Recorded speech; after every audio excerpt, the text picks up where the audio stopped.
नमस्कार, मैं अशोक कुमार पांडे। स्वागत है आपका द क्रेडिबल न्यूज पर। हाजिर हूं मिडिल ईस्ट की सारी अपडेट्स लेकर।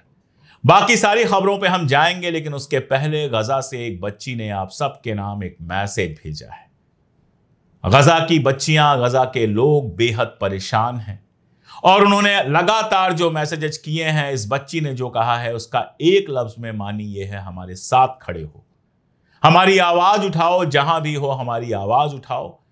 जनता की, आवाम की आवाज ही अगर गजा में शांति ला सकती है तो ला सकती है, वरना तो जो हो रहा है वो हो ही रहा है। नेतन्याहू कल गया था यूएन में बोलने के लिए और जो ही वो बोलने के लिए मंच पर पहुंचा, उठ उठकर लोग जाने लगे और आधा हाल खाली हो गया। खाली कुर्सियों को उसने भाषण दिया और ताली बजाने के लिए उसकी पत्नी वहां बैठी हुई थी, बाकी तो कोई ताली बजा नहीं रहा था। ये जो हुआ है कल, वो इतना मजेदार है जो इतिहास में याद रखा जाएगा। मुझे नहीं याद कि कोई भी ऐसा नेता होगा जिसके बोलने पर इस तरह से हाल खाली हो गया होगा। बाहर जुलूस चल रहे थे, पूरा टाइम्स स्क्वायर लोगों से भरा हुआ था। वहां पर जुलूस चल रहे थे जिसमें नेतन्याहू की गिरफ्तारी की मांग थी और अंदर हाल खाली पड़ा हुआ था। और इतना ही नहीं था, बगल के कमरे में जो हेग कंट्रीज जिनको कहते हैं, 34 देश जो है, साउथ अफ्रीका और दूसरे देश जिन्होंने इजराइल के ऊपर आईसीसी में केस किया हुआ है, उनकी मीटिंग चल रही थी। और उस मीटिंग के बाद जो बयान आया उसमें इजराइल की जबरदस्त मजम्मत की गई। मजेदार बात यह है कि भारत तो वहां पर है, लेकिन प्रधानमंत्री हमारे नहीं गए हैं। वैसे तो मोदी जी हर जगह जाते हैं दुनिया में डंका बजवाने, लेकिन यूएन में जब इतनी महत्वपूर्ण मीटिंग चल रही है तो नहीं गए हैं। लेकिन उनके जो भक्त हैं वो कल सोशल मीडिया पर तमाशा कर रहे थे कि मुस्लिम कंट्रीज बाहर गई हैं। तो मैं आपको उन कंट्रीज का नाम बताता हूं: Botswana, Namibia, Ireland, Spain, Belgium, Slovenia और ब्राजील। ये कुछ मुल्क हैं जो उठकर बाहर चले गए थे। Qatar, Pakistan, Indonesia, Jordan, Malaysia, Syria, ये तो गए ही थे। ईरान वगैरह तो गए ही थे। लेकिन उनके साथ साथ मैंने आपको बताया Namibia, Botswana, Ireland, Spain, Belgium, Slovenia और ब्राजील, ये भी वो मुल्क थे जिनके वहां पर जो रिप्रेजेंटेटिव्स थे वो उठ के बाहर चले गए थे। तो हिंदू मुसलमान खेलते खेलते यहां पागल हो जाओगे, ये समझ में नहीं आएगा कि दुनिया हिंदू मुसलमान से नहीं चल रही है। दुनिया के हक पसंद लोग इजराइल के खिलाफ खड़े हो गए हैं। अगर और ज्यादा समझना है तो इन तस्वीरों को देखिए। इसमें दिखाई दे रहे हैं गुस्तावो पेट्रो, जो कोलंबिया के राष्ट्रपति हैं, मुसलमान नहीं है। जिनको बहुत ज्यादा परेशानी होती है उनको याद दिला दूं कि ये गुस्तावा पेट्रो हैं।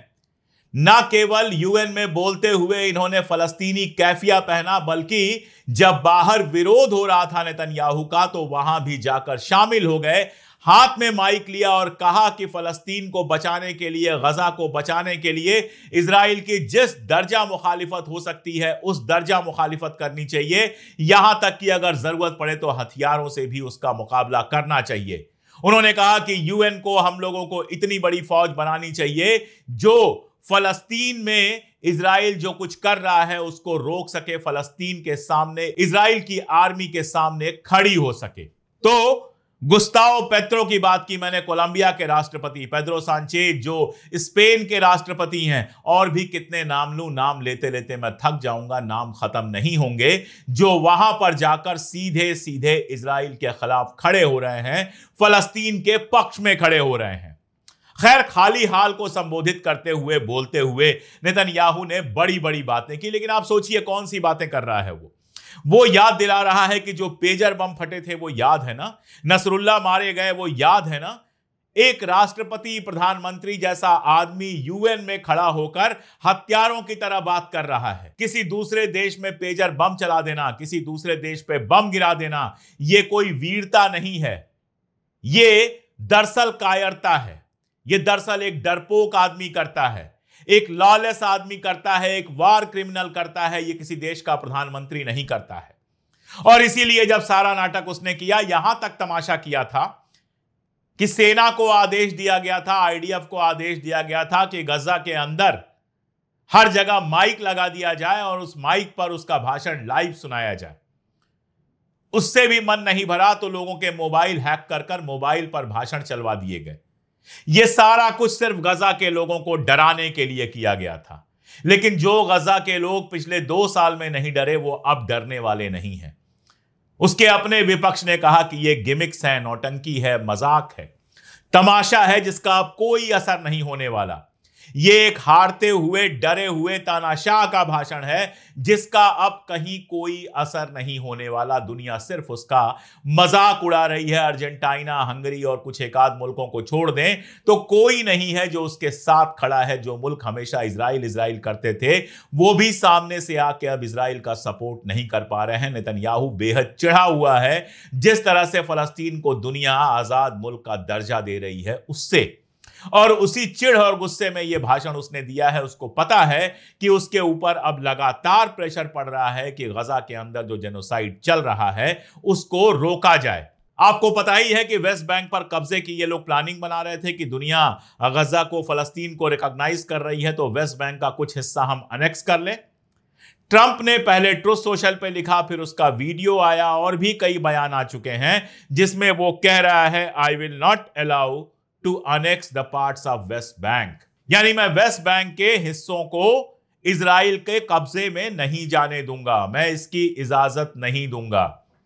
अब ट्रंप को तो आप जानते हैं, मैं तो साफ कहता हूं कि वैसा जोकर राष्ट्रपति दुनिया में और कहीं नहीं है। सुबह कुछ कहता है, शाम को कुछ कहता है, 25 बार सीज फायर कर चुका, हर बार पीछे हट जाता है। लेकिन ट्रंप कह क्यों रहा है यह समझना बहुत जरूरी है, और इसके लिए आपको मैं उस मुल्क की खबर सुनाऊंगा जो अरब मुल्कों में इजराइल के सबसे ज्यादा करीब है। मैं बात कर रहा हूं यूएई की। यूएई के जो फॉरेन मिनिस्टर हैं उनकी मुलाकात होनी है नेतन्याहू के साथ, और पूरे अरब के अखबार इन खबरों से भरे हुए हैं कि वो इस बात का प्रेशर बनाने वाले हैं कि किसी भी हालत में वेस्ट बैंक को अनेक्स ना किया जाए, किसी भी हालत में वेस्ट बैंक को इजराइल का हिस्सा घोषित ना किया जाए। यहां तक धमकी है कि अगर ऐसा किया गया तो जो अब्राहम एकॉर्ड हैं, जो समझौते हुए हैं जिसमें हमने इजराइल को मान्यता दी है, वो समझौते खतरे में पड़ सकते हैं। यूएई से इस तरह के बयान की अक्सर उम्मीद कम की जाती है। यूएई ने पहले यह बयान दिया कि बातचीत के दौरान इस बात पर प्रेशर दिया गया कि कैसे भी गजा के अंदर जो कुछ चल रहा है उसको रोका जाए। उसके बाद यह आया कि West Bank is the red line, अगर वेस्ट बैंक आप अनेक्स करेंगे तो हमारे समझौते टूट जाएंगे।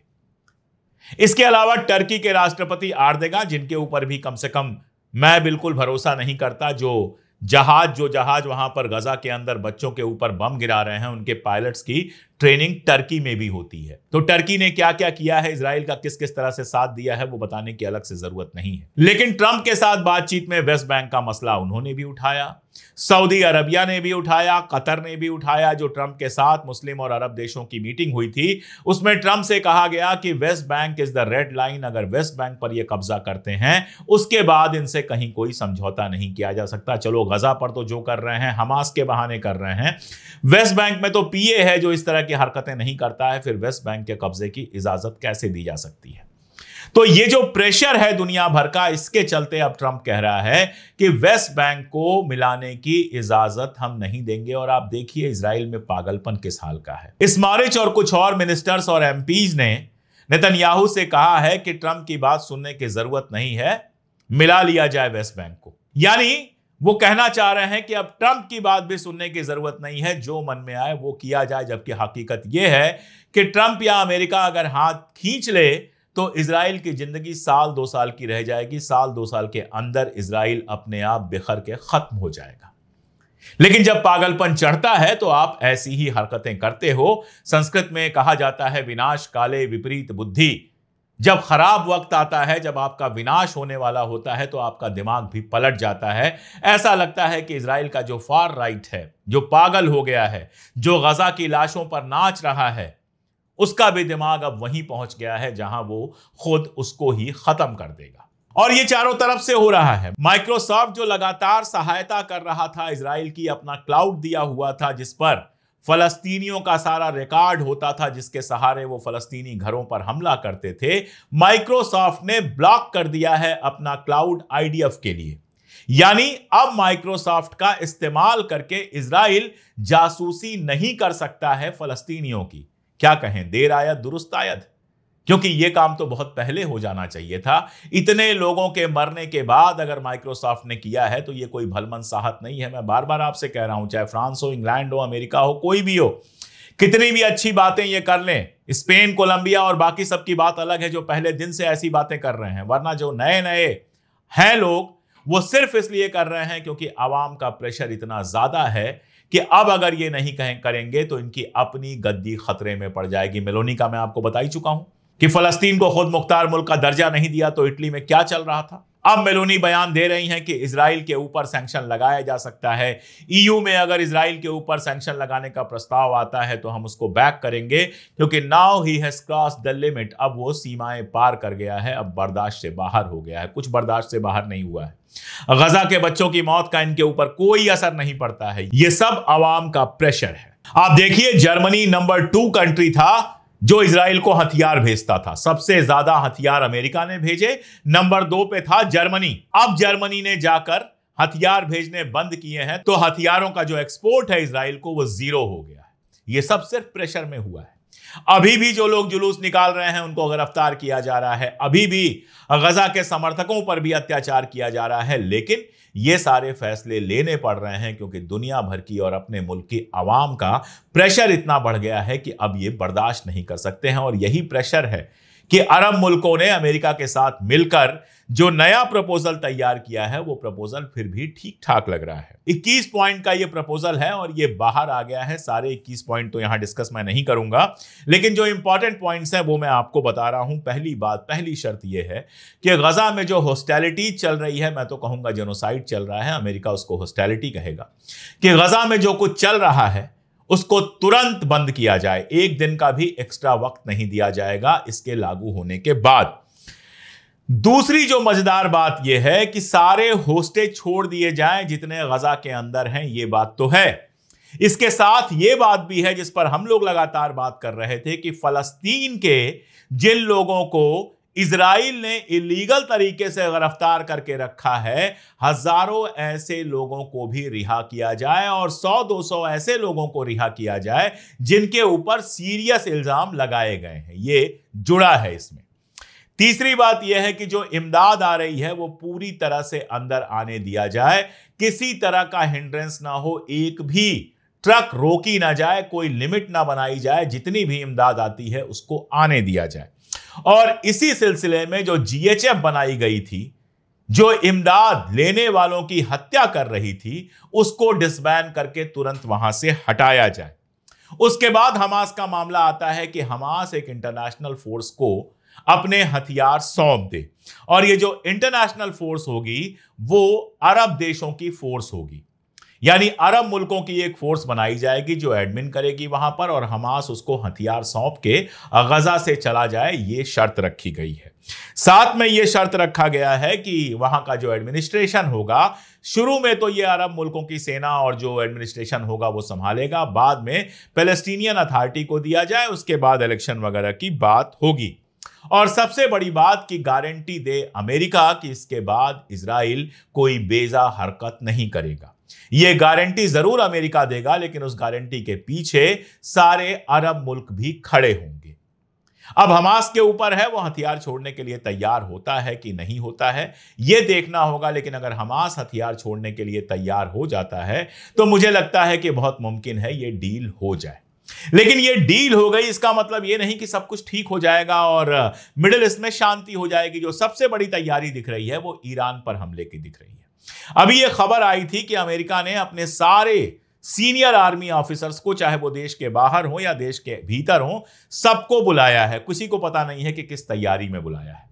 लगातार इजराइल के अखबारों में फिर से खबरें छपने लगी हैं कि जिन जगहों को नुकसान पहुंचाया था अमेरिका ने, वहां रीबिल्डिंग शुरू कर दी है। ईरान ने नए सिरे से मिसाइल बनानी शुरू कर दी है। यह खबर तो आपको पता ही है कि रूस के साथ $25 बिलियन, मिलियन नहीं बिलियन डॉलर की एक डील हुई है, जिसमें 4 न्यूक्लियर प्लांट लगाए जाएंगे ईरान के अंदर। चाइना से हथियार आ रहे हैं, इस तरह की खबरें लगातार आ रही हैं इजराइल के अखबारों में। कल भी नेतन्याहू ने ईरान की तरफ इशारा किया।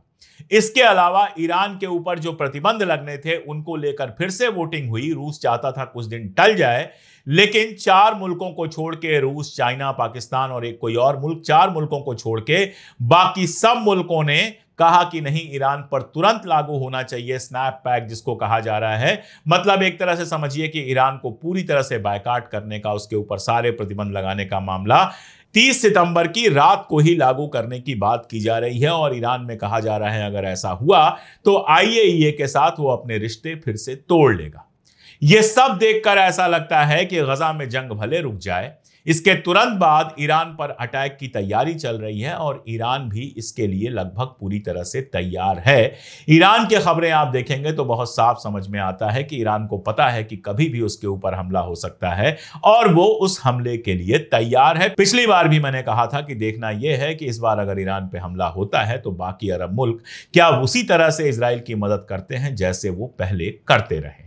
फिलहाल यही डिटेल्स हैं। आगे जैसे जैसे जो डिटेल्स आएंगी मैं लगातार अपडेट करता रहूंगा। जुड़े रहिए हमारे साथ, देखते रहिए हमारे वीडियोस। अगर चैनल को अब तक सब्सक्राइब ना किया हो तो सब्सक्राइब कर लीजिए। अगर मुमकिन हो तो हमारी ताकत बनिए, मेंबर बन सकते हैं आप 3 रुपए रोज से कम पर, हमें सुपर थैंक्स दे सकते हैं। सारे लिंक्स मैंने आपको डिस्क्रिप्शन में और पिन कमेंट में दे दिए हैं। आपकी ये मदद हमारे लिए बड़ी ताकत बनती है।